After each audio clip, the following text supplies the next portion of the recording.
কোন কুত্তারে ভাড়া দিলাম? এই হারামজাদা, এই তুই যেন হইয়া বেশ ওঠ। কি আর কুত্তা? কেন আমি শুয়ে রয়েছি? নিজের দয়ে জান ধরছে, পরিচয় করছে, আমারটা নষ্ট করে ধান্দায় আছে। কি আছে? এই হারামজাদা, এনে ঘুমাইছিস তা? তুই কি টোকাই? ঘর দুয়ার নাই? কি করবো? কি করবি মানে? ওই ঘরে ঘুমাবো, এত বড় একটা খাট, ওই খাটে একলা একটা মানুষ শুই, ভাল লাগে। কেন আমার মাননীয় বড় ভাইটা ঘুমাচ্ছে না, আমি ঘুমাচ্ছি না, তুই ঘুমাচ্ছিস না, তুই সবাই ছোট, তুই বাইরে ঘুমাচ্ছিস কেন? সিরিয়াল স্টেপ নিতে নিতে আমার যৌবন আরবের খুরমা খেজুরের মতো চ্যাপ্টা হয়ে যাইতেছে।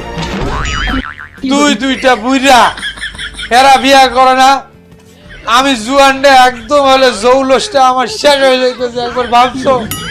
এই আমরা বড় ভাইয়ের বাপের মতো জানি, উনি আগে বিবাহ করুক, তারপরে আমি করব, তারপরে তো তুই করবি। তো সিরিয়াল তো অনেক দেরি। এই যদি বিয়া না করে হারলে আমি কি আমার যৌবনটাকে নষ্ট করবো নাকি? কিন্তু বড় ভাইয়ের চেহারা দেখলে তো মহিলারা ভয় পাইতেছে, সমস্যা তো ওইটা। বউগা, তুমি বিয়া করো না কেন? তুমি করলেই তো আমার ভুল ফুটে যায়। বাপে কি বলে গেছে? বড় ভাইয়ের হাতে তুলে দিয়ে গেছে আমাকে দুই বাইরে, যেদেরকে দেখিস সিরিয়াল মেনটেন করিস, তুমি অন্যায় করতেছো কেন ছোট ভাই? বাপ হুরির পুত মইরা গিয়া আমার একটা আইক্কাওয়ালা বাঁশ ধরাই দিয়ে গেছে। মাল্লাকা, আমি মারছি? বড় ভাই থাকতে আমার মারার অধিকার আছে? তোর বড় ভাই মারছে। বড় ভাই নিচে টাকা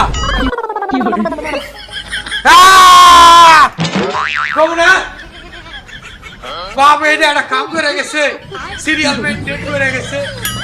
বড় ভাই বিয়া করতে পারে না, তুমি মেজু ভাই তুমিও করতে পারো, আমার হইতেছে না। এ পর্যন্ত কতগুলা সিএফ চলে গেছে জানো?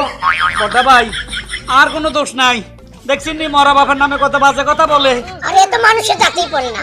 আল্লাহ আল্লাহ যে আমার বাপে যে আমার কাছে কি ফালাই চেয়ে গেছে, মনটা করতে চাইতে চটকানা দিয়া দেন আর কা দেন দেন। না কি দিমু কথাটা বুঝাই না।